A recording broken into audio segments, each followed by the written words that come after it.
আসসালামু আলাইকুম রহমতুল্লাহ। বন্ধুরা, আমরা আজকে ফা এর উচ্চারণ শিখব। ফা উচ্চারিত হয় নিচের ঠোঁটের পেট, সামনের উপরে দুই দাঁতের আগার সঙ্গে লাগাইয়া। নিচের ঠোঁটের পেট, ফা আমার মুখের দিকে তাকান। এই দুই দাঁতের আগায় নিচের ঠোঁটের পেটের সাথে লাগাতে হবে। ফা ফা ফা ফা।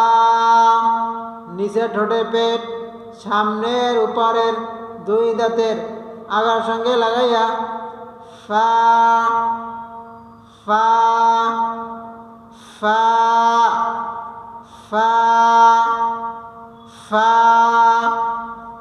ফা। এভাবে বারবার উচ্চারণ করতে হবে, তাহলে আমাদের হরফগুলো উচ্চারিত হবে। ফা ফা